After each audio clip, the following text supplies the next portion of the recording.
Assalamualaikum warahmatullahi wabarakatuh. Izin memperkenalkan diri, nama saya Azril Muhammad Bintang. Di sini saya akan menjelaskan tentang model OSI, memahami tujuh layer. Dalam komunikasi jaringan komputer, sebuah panduan mendalam untuk memahami fondasi standar yang mengatur bagaimana perangkat di seluruh dunia saling berkomunikasi. Apa itu model OSI? Model OSI atau Open System Interconnection adalah kerangka kerja konseptual yang menstandarisasi fungsi komunikasi dari sistem telekomunikasi atau komputasi ke dalam tujuh lapisan abstraksi. Standar global dikembangkan oleh organisasi internasional untuk standarisasi ISO pada tahun 1984. Model ini berfungsi sebagai bahasa universal bagi pengembang dan teknisi jaringan. Tujuan utamanya yaitu memudahkan interoperabilitas antara produk dan perangkat lunak dari vendor yang berbeda, serta mempermudah proses troubleshooting atau pemecah masalah jaringan. Setiap layar dalam model OSI memiliki tanggung jawab yang jelas dan spesifik. Interaksi yang struktur antara layar-layar di atas dan di bawahnya memastikan proses komunikasi data berjalan efisien dan terorganisir dari aplikasi pengguna hingga transmisi fisik melalui media. Nah, di sini ada lapisan pertama, yaitu physical layer atau lapisan fisik. Lapisan ini adalah fondasi yang sebenarnya bertanggung jawab atas transmisi bit mentah melalui media komunikasi fisik.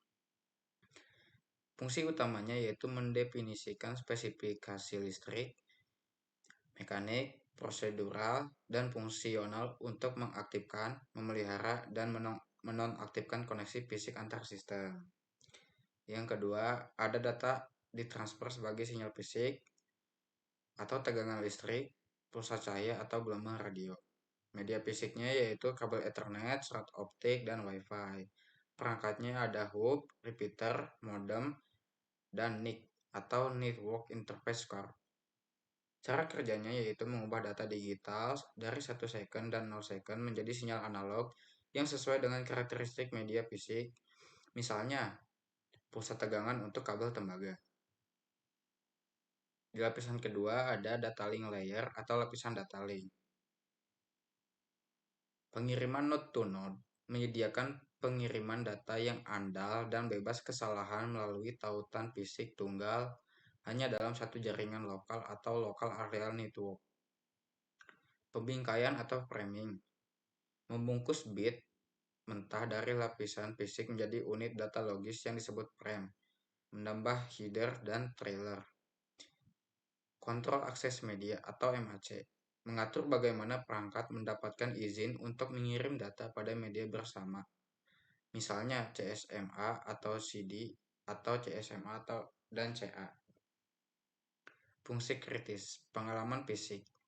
Penggunaan MAC address atau media akses control address untuk mengidentifikasi sumber dan tujuan di jaringan lokal. Kontrol aliran, memastikan pengiriman tidak membanjiri penerima dengan data terlalu cepat. Yang ketiga, deteksi error, menggunakan checksum untuk mendeteksi frame yang rusak dan mekanisme koreksi sederhana. Perangkat kuncinya yaitu switch dan bridge yang menggunakan alamat MAC untuk memfilter dan meneruskan traffic.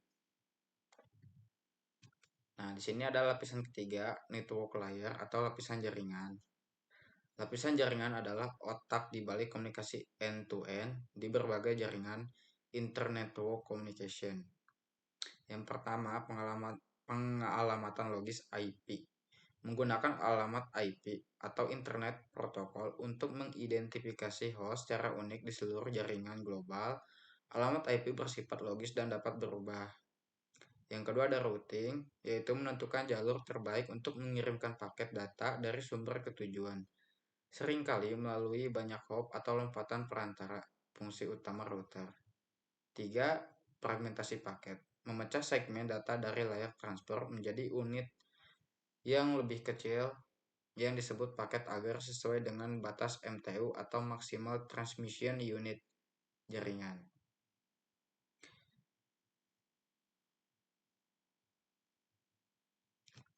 Di sini ada lapisan keempat, yaitu transport layer atau lapisan transport. Lapisan transport menyediakan layanan komunikasi dari proses ke proses, memastikan pengiriman data yang lengkap dan terurut antara dua aplikasi yang berjalan di host yang berbeda. Nah, pertama ada TCP atau Transmission Control Protocol.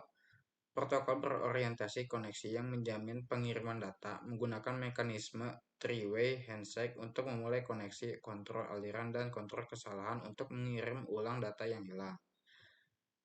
Lapisan ini menggunakan nomor port untuk mengidentifikasi aplikasi.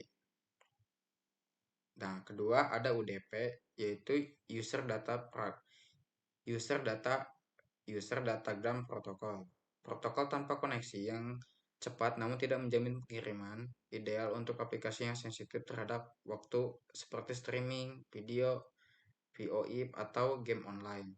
Ketiga ada segmentasi data, yaitu menerima pesan dari layar di atas dan membagi menjadi unit-unit yang lebih kecil. Segmen untuk diteruskan ke layar jaringan, kemudian menyusunnya kembali di sisi penerima.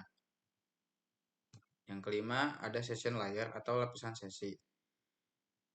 Lapisan sesi bertanggung jawab untuk mengatur, mengelola, dan mengakhiri dialog atau sesi komunikasi antar aplikasi. Pertama, pengelolaan dialog, yaitu menentukan apakah sifat hop duplex bergantian atau full duplex simultan. Kedua, ada sinkronisasi dan checkpoint.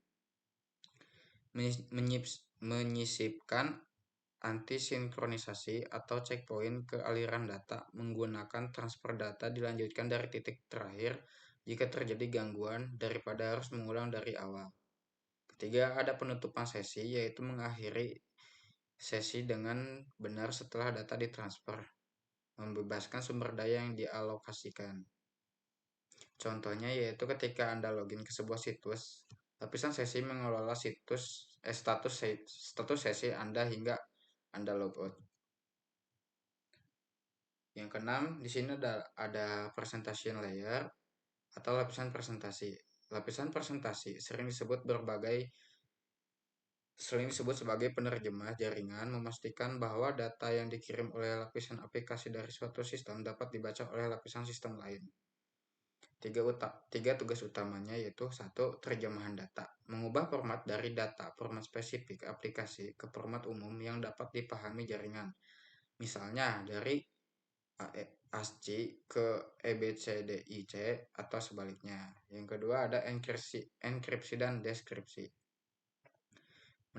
Menambahkan keamanan pada data sensitif. Enkripsi terjadi di sisi pengiriman dan deskripsi di sisi penerima. Protokol seperti SSL dan TLS beroperasi di layer ini. Ketiga, ada kompresi data, yaitu mengurangi jumlah bit yang perlu ditransmisikan yang meningkatkan kecepatan transfer sekaligus mengurangi penggunaan bandwidth. Contoh format JPEG, MPEG, ataupun MP3. Nah, intinya adalah sintaksis data. Layer ini menyelesaikan masalah kompatibilitas format data antar sistem yang berbeda. Sini ada gambarnya ya, guys. 7. Application layer. Lapisan aplikasi. Lapisan aplikasi adalah lapisan OSI yang paling dekat dengan pengguna akhir. Ia menyediakan layanan jaringan yang digunakan oleh aplikasi seperti HTTP atau HTTPS, yaitu gunanya untuk web dan browsing. Telnet dan SSI yaitu akses jarak jauh. FTP yaitu transfer file. SMTP, POP3 dan IMAP yaitu pengiriman email. DNS yaitu resolusi nama domain. Fungsinya termasuk identifikasi mitra komunikasi, penentuan ketersediaan sumber daya jaringan, dan sinkronisasi komunikasi. Kesimpulan, mengapa model OSI penting? Model OSI meskipun merupakan model konseptual tetap menjadi referensi vital bagi para profesional jaringan. Model ini memberikan kerangka kerja yang sistematis untuk memahami dan merancang arsitektur jaringan. Nah, di sini ada troubleshooting terstruktur, pengembangan modular, interoperabilitas, dan pendidikan jaringan. Dengan membagi kompleksitas komunikasi menjadi 7 tugas yang terpisah.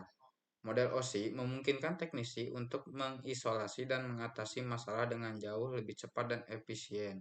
Meskipun internet modern didominasi oleh model TCP dan IP yang hanya memiliki 4 lapisan, prinsip-prinsip dasar yang dianut oleh model OSIP tetap relevan dan tak tergantikan dalam pendidikan dan analis jaringan. Nah, sekian dari saya. Wassalamualaikum warahmatullahi wabarakatuh.